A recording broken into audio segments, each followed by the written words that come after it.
All right. Well, good afternoon, good day, good morning, everybody, and welcome to AI. Is it a fit in your learning and performance strategy? Doesn't that music get you going? I've heard it a lot, but still, every time I hear it, I like it. Puts a little skip in my step. So, anyways, I don't know about you, but I feel like I have sat through dozens of webinars and presentations on this topic of AI. And I often come away just kind of wondering, what can I really do with AI? Am I the only one, or do some of you feel that way as well? What I also know is I am not the expert on this topic. I don't know if any of you would say you're the expert, but almost regardless, right? It'll change tomorrow. So, but I think if we all pull together here and share, we'll have lots of good ideas and come away with a little bit more than we started with. So I'm Lisa Toenniges. I'm the owner and CEO for Innovative Learning Group here in Michigan. And we are excited to be celebrating 20 years as a performance-first learning company, creating custom training and performance support. So we really work across the whole learning and performance space. So we like to stay out in front with the technology. So speaking of technology, I also have with me today Matt Curtin. Hello, everyone. And Matt is our Senior Director for Technology and Visual Design. And he's been doing quite a bit of the hands-on work with our clients. Much of it is experimenting and prototyping so people get a sense of what they can do and what works and what doesn't work so well.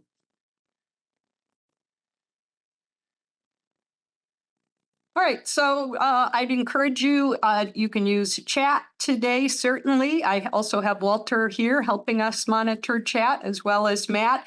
You can also, we have a nice sized group, so at any time, feel free to just unmute yourself and make a comment, because honestly, the second half of the webinar here today is really going to be a conversation, a chat. So feel free to come off mute.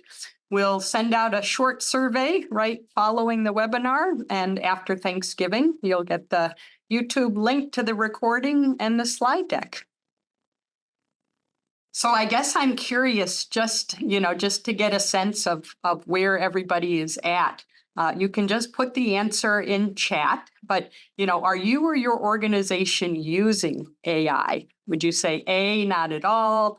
B, we've been discussing it, but haven't taken any action. C, we're identifying ways. D, doing some pilots. E, it's an integral part.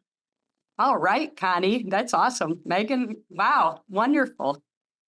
All right, this is a very knowledgeable group here today. Terrific. Well, I expect to hear lots of best practices that you'll chime in with. All right, so today we're going to do a couple things. We're going to look at how AI fits into your learning and performance strategy.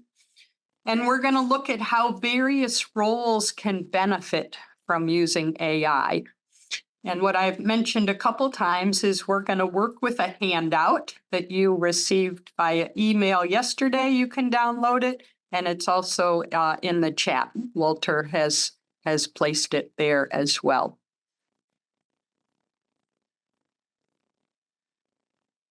All right, so our title talks about a learning and performance strategy. And I'm a big fan that we need to have a learning strategy. Most likely your organization has a strategy, the marketing department has a strategy, the IT department has a strategy. Learning should have a strategy for how you're going to serve up learning for your organization. It's almost like your roadmap, if you will. Or sometimes I call it an operational plan for your department. So it's interesting, when I talk to learning leaders, they often say, yes, they have a strategy. And when we get into it, it's often a strategy for a given subject area. Like it's a strategy to do sales training, or it's a strategy to do leadership training. Now, if you have a strategy, it's really like a report, and the table of contents looks something like what you see on the screen right now. So if we kind of walk through this table of contents and put a layer almost over learning strategy for AI, it would go something like this. So if you were talking about vision, you'd say, all right, if I look out 2 years, 3 years, 5 years, are we using AI? Who is using it? Why are we using it? What are we doing with it? Kind of just paint a picture, almost like a narrative description of that vision around how your organization might use AI. If we talk about governance, we're saying, all right, at the company level, at that umbrella level, do we have some standards and guidelines in place about how people should be using AI? If we look at learning needs, it's almost like if you think about the people across your organization, who is using AI? How does it impact them? The other thing today we'll think about is, as a learner, how does a learner use AI to improve their skills and knowledge and performance? When we say delivery methods, if you think about all the delivery methods your organization uses today, things like e-learning and job aids and classroom and maybe virtual reality or augmented reality, how can AI be used to create those deliverables and then maybe even to deliver them and for the learner to consume them?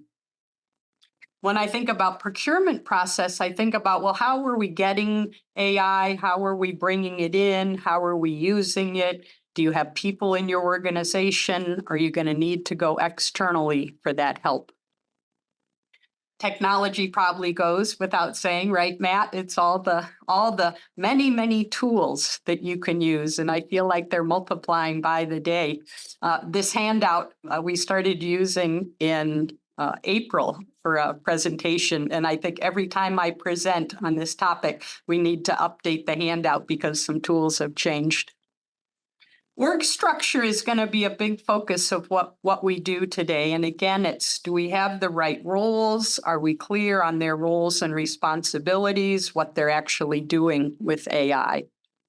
From an evaluation standpoint, it's certainly okay if we bring AI into our organization and use it, what impact are we getting from it? And finally, we know that any good strategy needs an implementation plan. What are our action steps? And then are there some resources, timing, budget to go along with that? Anybody feel like they have a strategy like this in place, either kind of at the umbrella level or for other technology, maybe AR and VR, maybe for AI? Anybody feel like they have a sense of that? Connie, yeah. Connie says, I wish we did. Well, you can start drafting it and just put it in front of your leaders. Excellent. Anybody else feel like they have a strategy in place? This is just a good construct, so keep this slide handy. Just a good thing to start kind of almost filling in what you know from a strategy standpoint. I'm curious there too. I saw a number of people said like you're using it on a regular basis. So I'm wondering if you're using it with a strategy or you're just using it and you don't have a strategy.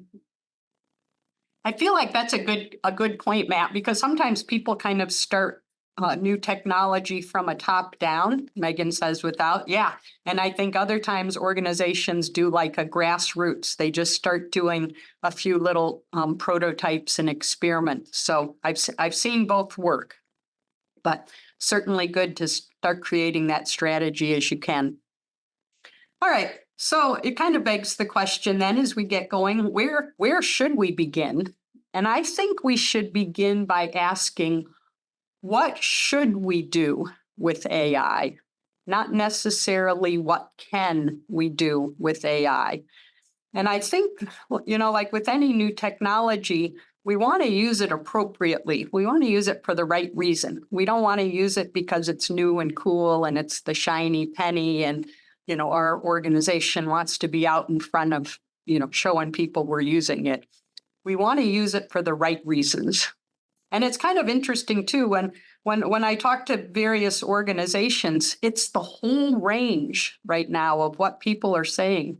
There's some organizations that are completely locked down. They can't use AI at all. Most likely they're going home and playing with it. And there's other organizations that they're almost mandating it. You know, the C-suite gets trained, and then the next level down gets trained, and then functional or department leaders kind of get mandated to figure out ways to appropriately use the technology. So it's just interesting to see the range and the variety. So back to our strategy. Certainly we're not going to be able to cover all of it today. So I think what makes most sense is to focus on that org strategy piece and to really look at the kind of the typical roles in learning and say, how do these various roles benefit from using AI? And if we just make sure, an instructional designer, the person that structures learning and creates the materials, writes the materials, if you will, a performance consultant that's really even maybe further upstream and big picture and looking at, is this even a skills and knowledge kind of situation? And is training even the right answer? Project managers, as the teams get bigger, super important that somebody's thinking about quality, schedule, budget. We know graphics people are the ones that create interfaces and look and feels, individual graphical assets. When we say media developer, we mean the person that's working in the tools. Perhaps the person working in Storyline, the person working in Rise, for example, or dealing with digital assets, if you will, audio, video.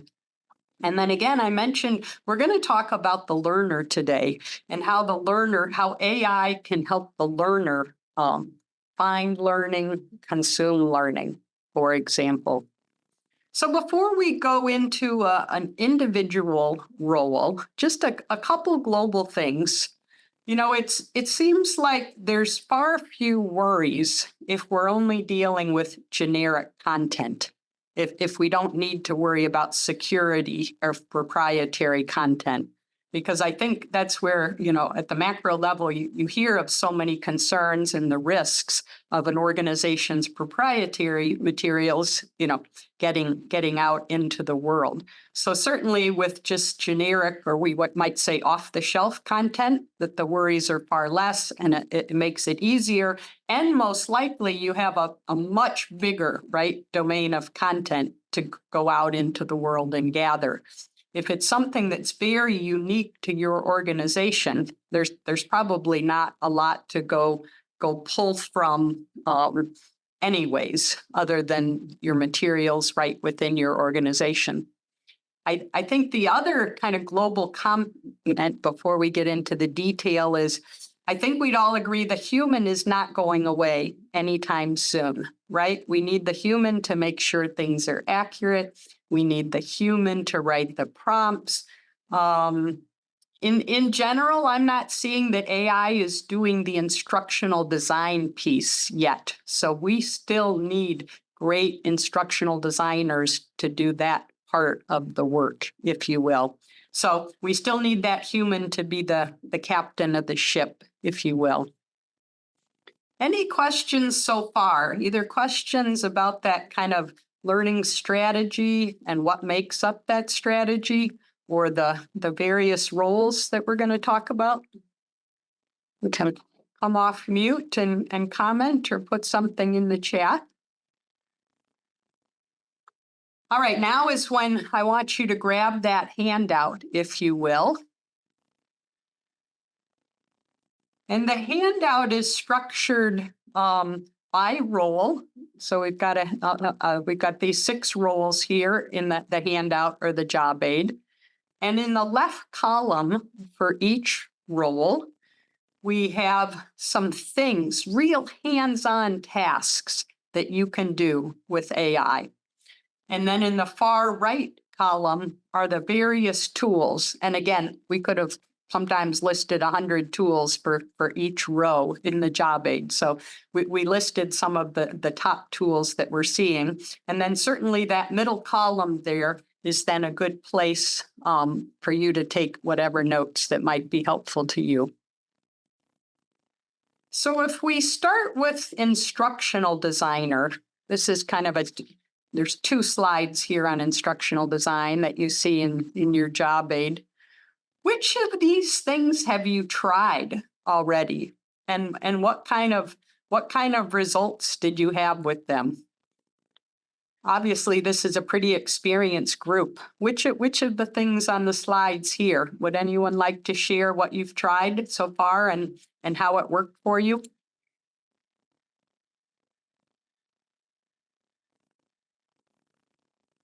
Certainly, we're seeing people develop AI training, right? So they can train people in their organization.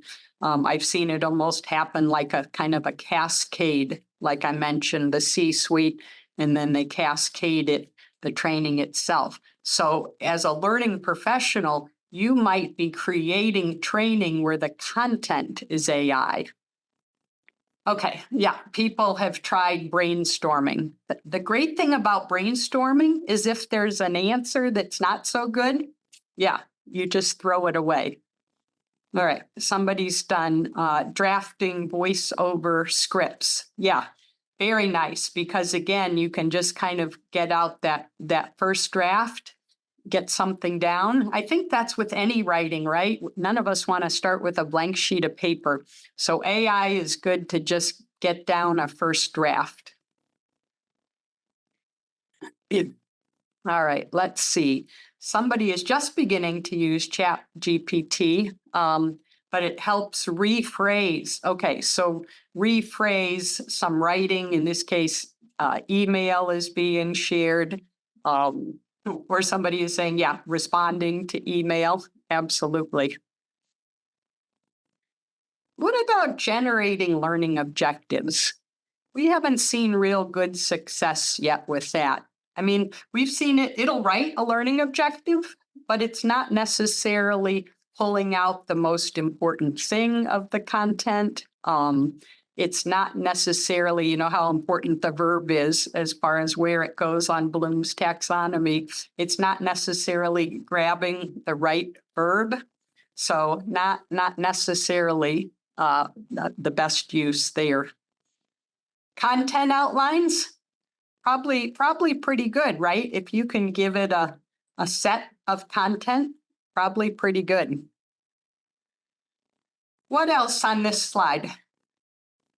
Course goal and purpose statement. Again, if you want kind of almost a little bit of marketing sizzle as you write your course goal or purpose statement, probably pretty good. And what you can do is you can tell it the tone you want. You can tell it, you know, do you want 100 words or 500 words? Yeah. Somebody's had some good luck with meeting notes, right? That third bullet there, imagine if you have a conversation with an SME, it can almost help transcribe that, and then you can use that as a set of content to pull from. Yeah, same thing, meeting notes, action steps, that's going to help us when we get to the project manager. Matt, any of these on this screen you would chime in on, or anyone from the audience, please come off mic. Let's make this a conversation. I think one of the things that brainstorm generate ideas is one that I see personally as most useful. Very good at coming up with a whole bunch of ideas, some of which are not good, but then you can whittle them down. Generate content outlines also as well, for sure. Nice. All right, we have slide 2 here for instructional designers. Not much luck yet we've seen either with selecting the instructional strategies. I feel like if anything, what AI gives you is a list, like a brainstorm list of instructional strategies.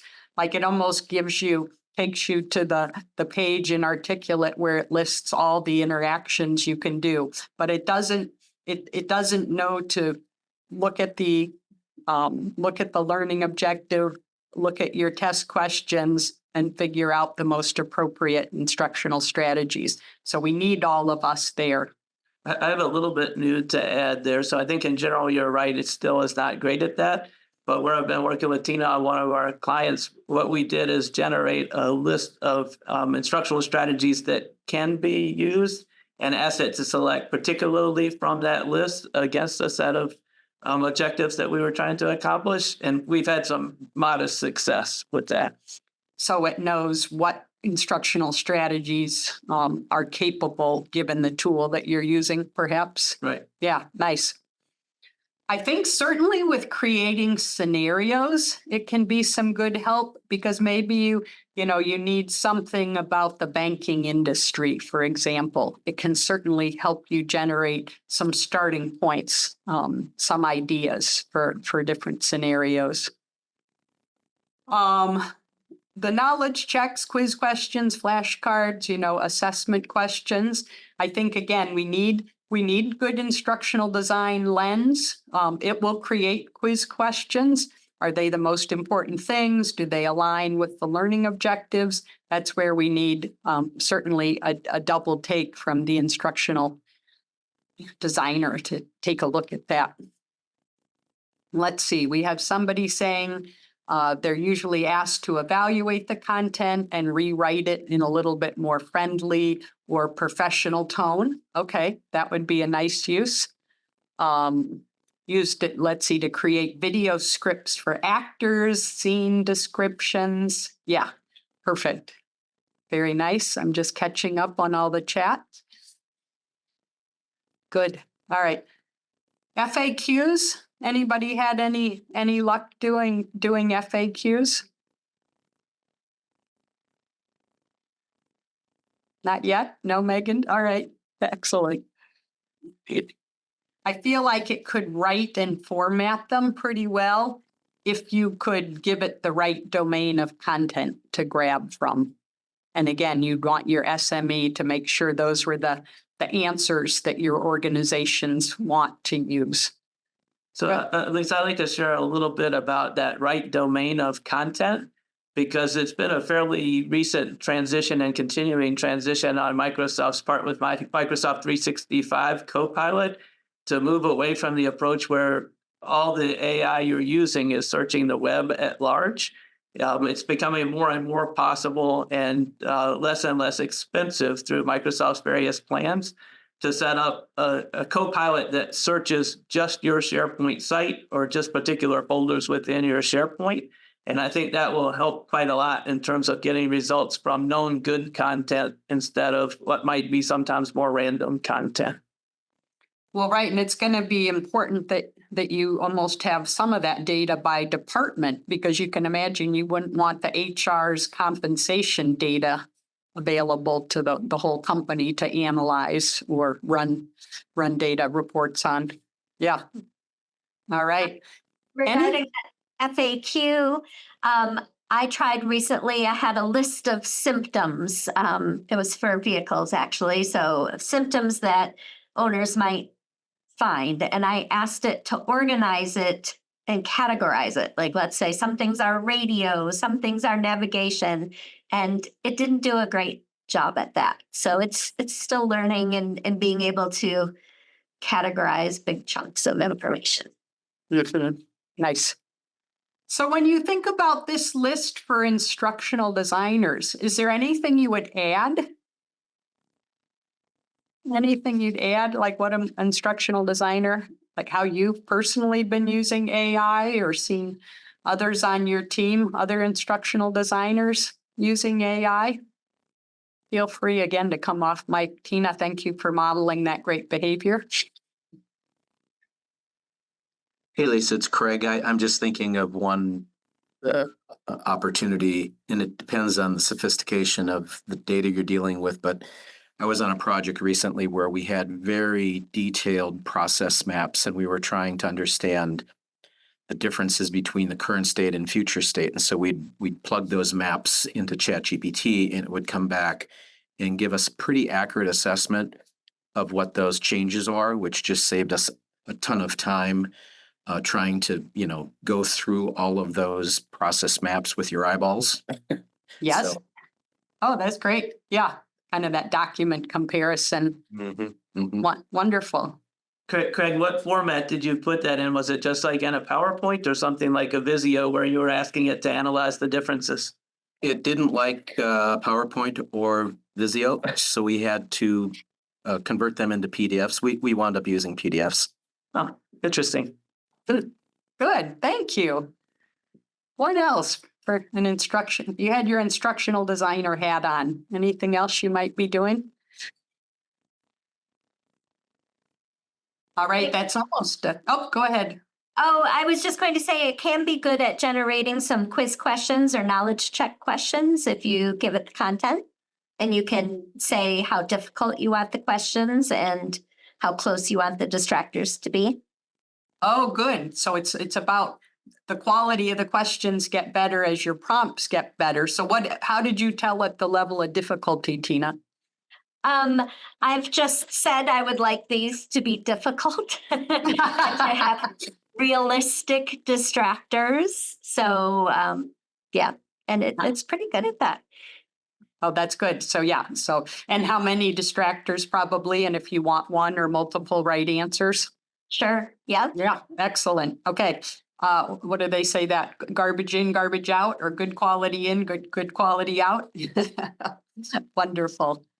All right. So Craig's usage there with process maps is a nice segue here as we think about this role as a performance consultant, because again, that performance consultant is thinking a little bit bigger picture, where it's not necessarily about addressing skills and knowledge.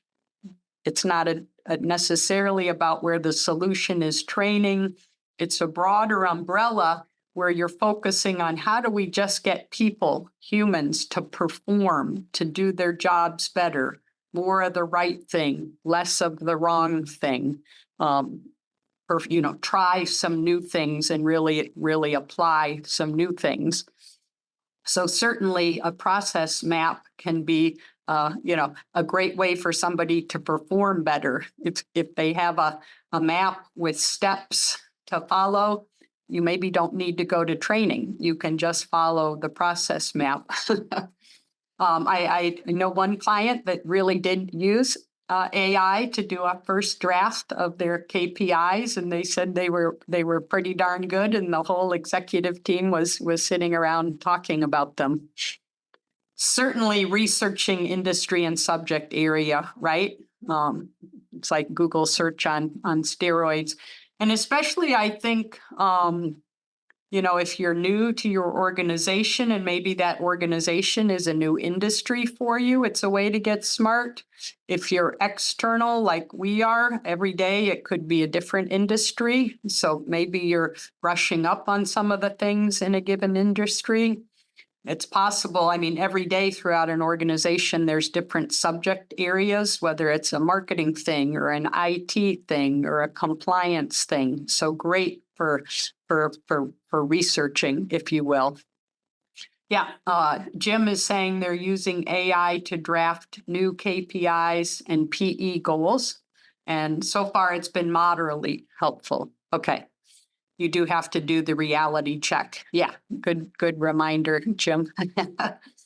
I think it's super good for analyzing data. So a couple examples here, performance data maybe that you've collected or done 360-degree surveys or something and selected. It can pore over that and look at the data, look at themes. Certainly when you have evaluation data coming out of training, to look across that for themes.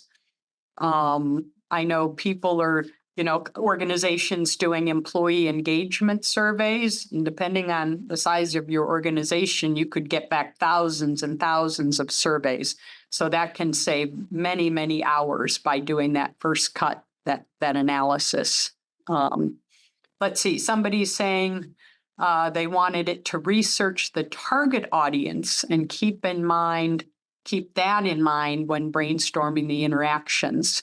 And I think someone earlier was talking about personas. Yeah, exactly. So you can almost give it some input, what you know, and ask it to write kind of that persona for your audience or your different members of your target audience. Yep. And then tweak those a little bit.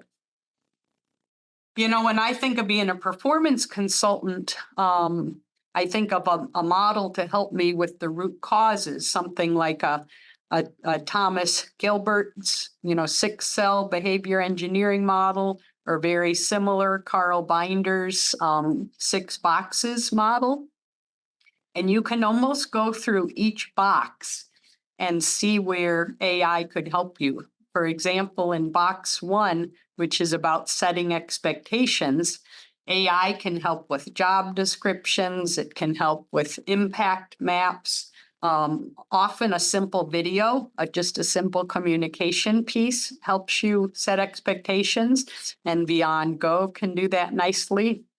If you think about box 2, resources, tools, certainly that process map that Craig was talking about falls in there.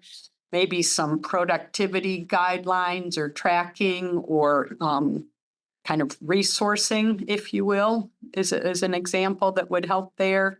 We know box 3 is about compensation. So certainly you can use AI to go out into the world and look at salary ranges and compensation for various roles. You can use it to analyze that data within your organization and see if you have outliers or people in your ranges.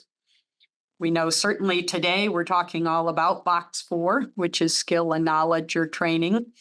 And we know that box 5 and 6 are often about selection, getting the right person in the right chair, where they have the mental and physical and attitudinal capabilities, as well as they want to do that. So certainly lots of great tools around AI as far as doing that selection for you and poring over resumes. So I digressed, but I started thinking about a performance consultant, and I thought it was a great way to think about, okay, if you took each of the 6 things in Gilbert's model, does AI address them? Anything else for the performance consultant here? How else you might use that? Questions about anything we've said so far?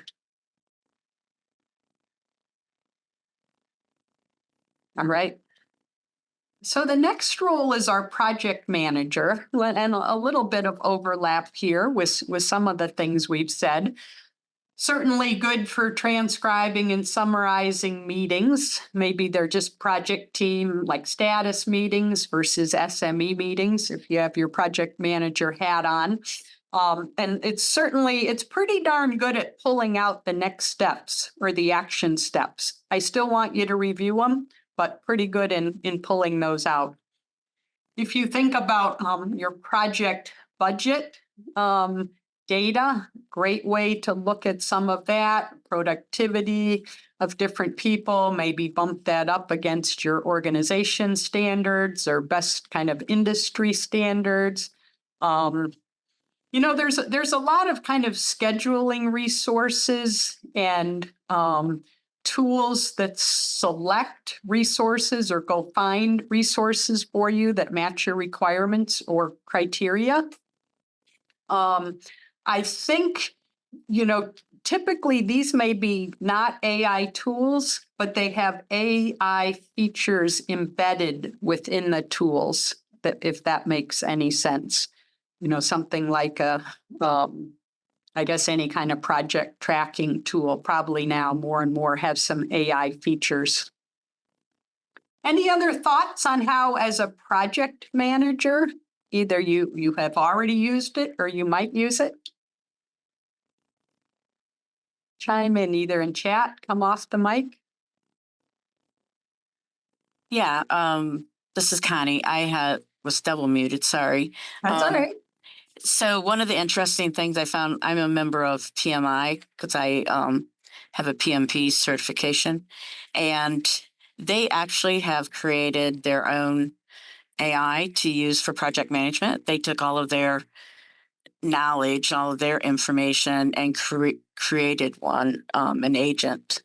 So I think it's called like Infinity something that you can use if you're a member.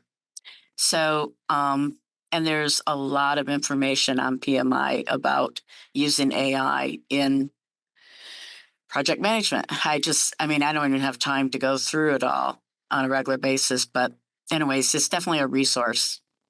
Okay. Have you seen some of the specific things that it does that as an agent or not yet? I have, and I don't have them at the top of my head. That's all right. You know, I go to too many learning sessions, I think. Yeah, no, I appreciate you just pointing us to a possible tool. Yeah, it's Wonderful. very interesting. I wonder if what it considers it's about project management in general, or if it would be good at particular domains, because I think sometimes, Lisa, we talk about how managing the development of training has some things that are specific to it that are different than when you're project managing something else. Mm-hmm. Yeah. Yeah, that's a good point, Matt. I hopefully we'll get more time sometime to actually look into it, because I think that would be really useful if it had it directed to certain industries. Wonderful.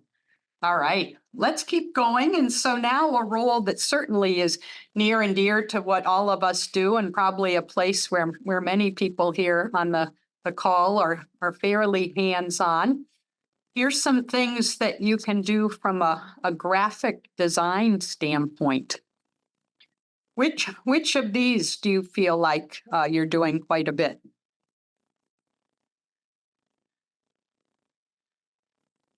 Anybody creating images? I think what we have to be careful here, right, is just again double checking that something silly doesn't happen, right, or unfortunate with different body parts or something. Right? The hand with too many fingers. Yeah, syndrome. yeah, exactly. What about for animations? I think here a lot of people are having some pretty good experience with Beyond Go. So again, that's that kind of animated video animation look, and it can do a few things. You can give it bullets and it can write a script. You can give it a script and it can create the video. And our team would say it does a pretty darn good job at a first draft. And what they like a lot is if then they can take that first draft and work with it right in Beyond. They don't have to keep going back to, say, Chat GPT and start over with new prompts. So they can take that first draft from Chat GPT, for example, from Beyond Go, and then work in it. Yeah. Okay. So I see a couple people chiming in. They've used it for videos. Connie, I see you say you're using it for videos. Are you using it for that animated type, or more like a talking head video, or something else?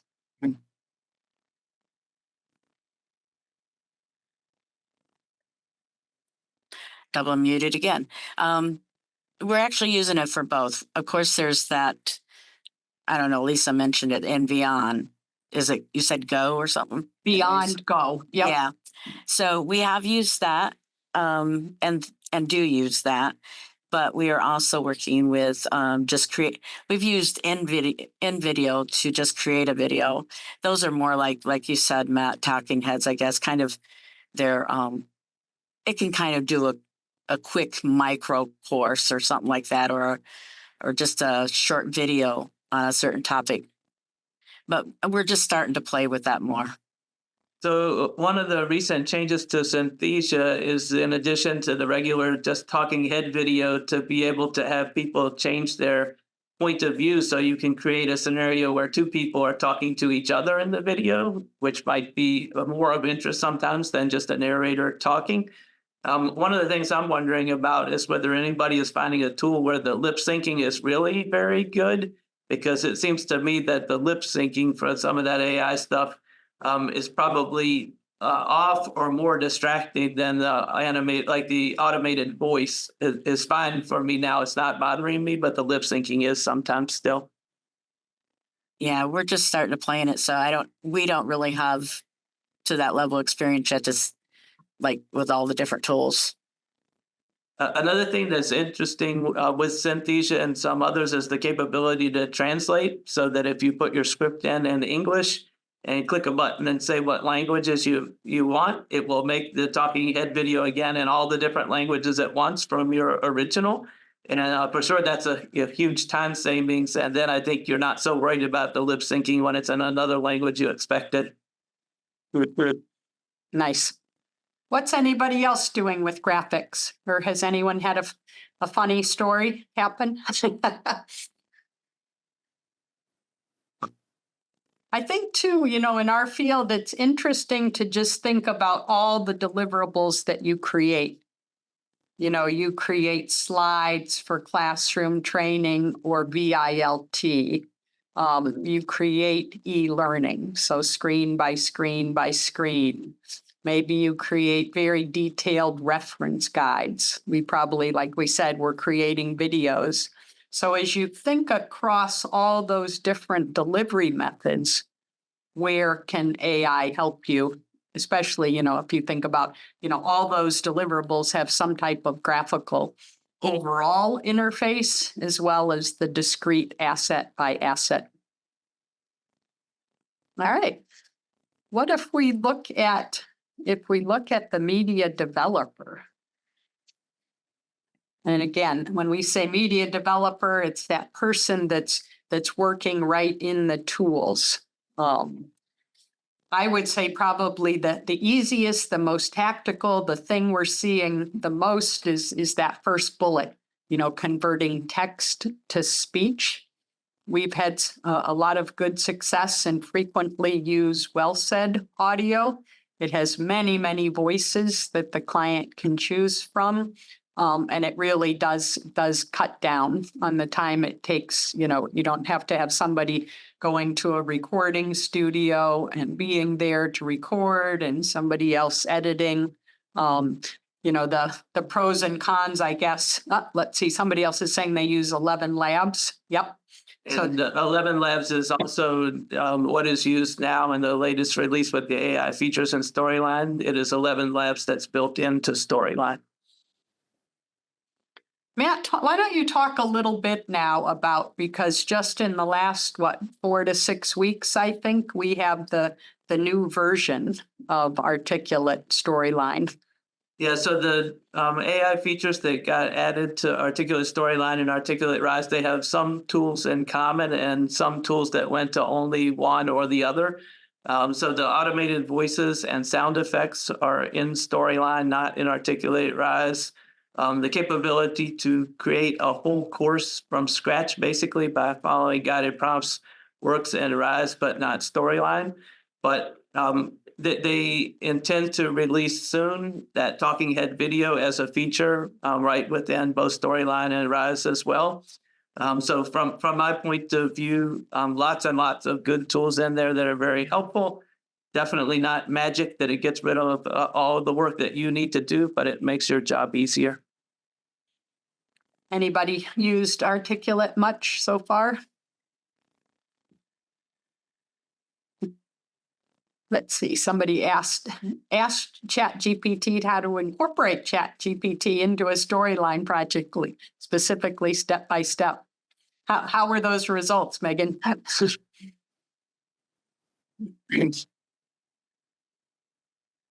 They were actually pretty good. They started off very general because that's how my prompt was. But as I followed up with additional prompts, it got pretty detailed. So it got me into the ballpark that I needed to be in order to accomplish my goal. So it was good. Excellent. Yeah, good example. Megan, when you incorporated it in, was it for interactions with the end learner at the end? Well, it wasn't specific for a project, so I'm still playing around with potential uses. So I was just trying to create not necessarily things that were clinical in like for our organization, but just playing with fun little stuff like side projects sort of things. Very interesting. I think one of the things that these tools do, Lisa, is it it kind of gives you a little bit of an extension where if your role before might have been the instructional designer, you can get your fingers further and further into the graphic design and the media development. Whereas sometimes you may, once you get to these graphic tools, you still want to have a graphic designer use the tools. More and more, you don't have to. I was also thinking about a little bit discussion before about the prompting and how writing a good prompt is helpful. But another thing that's helpful is some tools that are starting to find other ways that you could refine the results without having to go back and write another prompt query. So we've already left the graphics slide, but one of the graphics tools there is called Blendbox.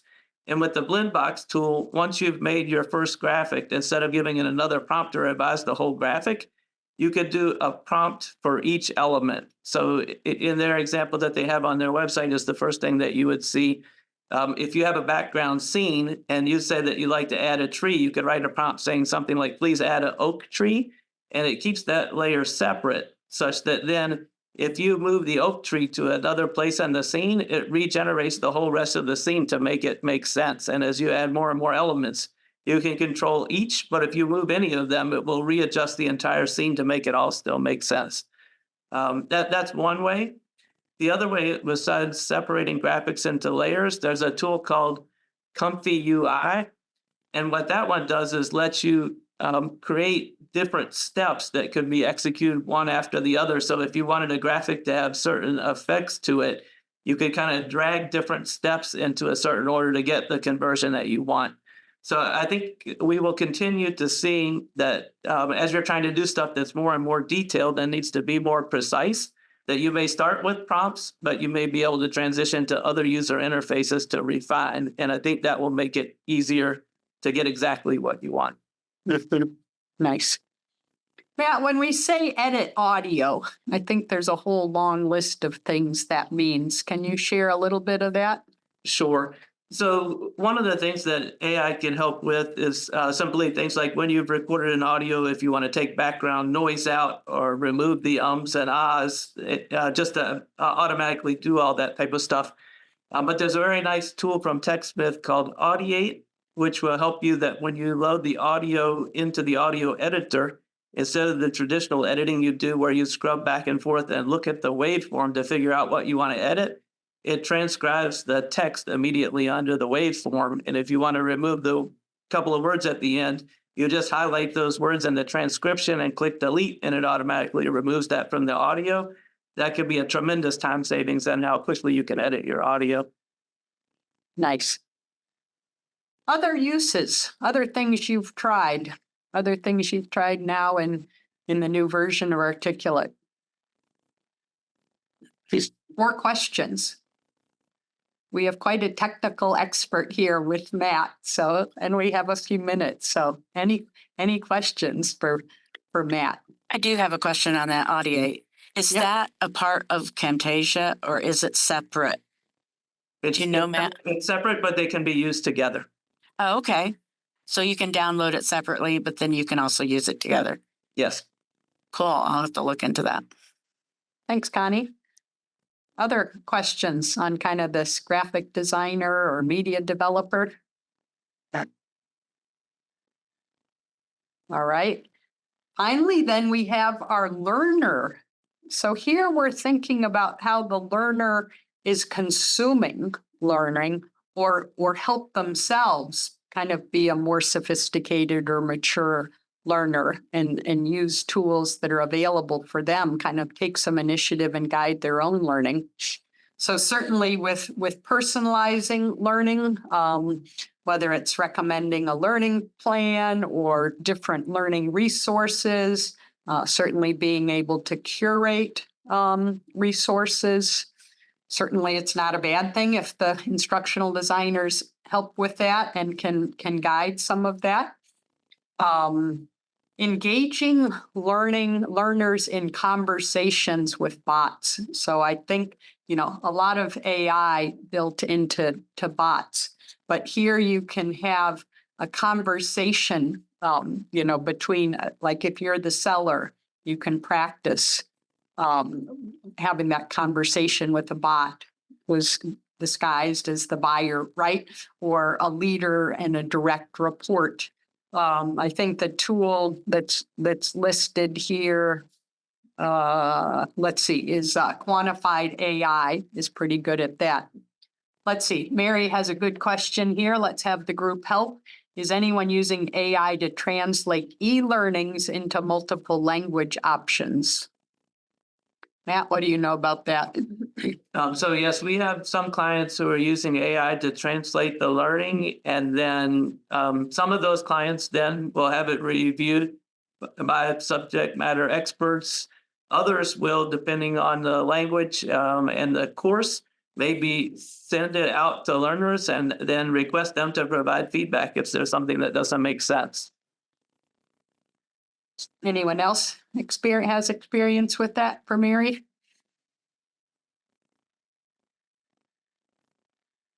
All right. Here's certainly people using AI almost as a search tool for performance support. So just in the flow of work, getting what you need so you can do your job. A few more things here on a second slide. Imagine if you were a PhD student, right? You're trying to absorb a lot of material, use it to summarize those readings and give you an executive summary. Here's certainly a nice segue, Mary's question about translating materials. Perhaps AI can help suggest some practice, some different application opportunities. And certainly, the chatbot asks, oh, this is a good one because this last bullet, chatbot asks learner practice questions and evaluates if the answers are correct. So we've done a solution for a client at their national sales meeting with Alexa. Matt, you want to talk about that a little bit? Sure. So this was where sales reps were going to need to be able to answer a bevy of questions, something like 50 questions. Once the drug was launched, that they would need to be able to answer all of those questions right 100% of the time. And so part of their practice was to have Alexa randomly ask questions and make sure that they could get them right. What's really interesting to me about this is that was developed now a year and a half, 2 years ago. And at that time, Alexa was mostly listening just to see if they were saying the right words that we were looking for. But Alexa, much like Apple has the Apple Intelligence upgrade to Siri, Amazon is upgrading Alexa to a stronger artificial intelligence large language model as well, that we may be able to see that the chatbot is able to have really a practice conversation and some great detail about whether they're able to have a conversation well instead of just say the right words. And I'm looking forward to see how that progresses. Nice. I had a question and kind of a thought on, I don't know, can you hear me? Make sure I'm not double muted here. Go ahead. Okay, so I attended a presentation where the author had worked with a company, an organization to use AI, I guess they're bots, basically a coaching bot and for employees. And I found the concept very interesting, but I also had concerns. Like, I'm not so sure that I would want to be coached by AI. And I just wondered if any of you had experience, Matt, or any of the others. I think it's is it kind of the lowest level of the pyramid, if you will. What are good delegation skills? What are good conflict resolution skills? I think some of that's good basic foundational information. It could be useful. And then you probably, as you go higher up the pyramid, want to get into a more skilled coach or executive coach, if you will. I think the tool that Lisa mentioned earlier, Quantified.ai, their tool in helping to have sales pitch conversations or leadership conversations. Okay. The way that it works, though, is really just to compare to how other people within the organization are doing and look at different metrics in that conversation about how much time you're talking and how much time you're asking questions and listening, how fast you're talking, those types of things, and Okay. give a rating that compares you to the exemplar performer who's selling a lot or recognized as a good leader. And so it's pretty good at identifying all the differences of those things after it records the video. I think when it ends up resulting just saying, hey, you did differently on this metric than on that metric, rather than trying to analyze and really understand what you did, it's in a pretty good place to help collect at least interesting data about how different people are doing. Yeah, no, that makes sense to me. So I think in the example that she had talked about and that I was read up on, it was actually it was more about I would need to go back to it, but I felt like it was like really just more of a general coaching as an employee. And I don't know, I was concerned also of how that data would transfer to the company, and I would, privacy issues. So, but good to know it's something more like if there are analytics or things like that, that's a little different. I knew one organization as well that took all of their HR policies and put them in a chat bot. So then people could interact with the chat bot to ask kind of those frequently asked questions about HR policies. I think where it became a little bit trickier is the kind of the country. It was a global organization, so the country by country specific regulations. But any parting question here? We could take one more if there's something on your mind. And we certainly would love to keep in touch with you, however that's best for you, a phone call, an email. We're on all the different social channels. We share we like to just share our expertise and learn from all of you. So we would love to keep in touch. And like I said, we'll be sending out a survey right after this. And then following the Thanksgiving holiday, you'll get the recording and the slides. So I very, very much appreciate, first of all, Matt, partnering with you today, and then hearing from all of you. Have a wonderful week. And if we don't talk, have a great Thanksgiving. Thank you.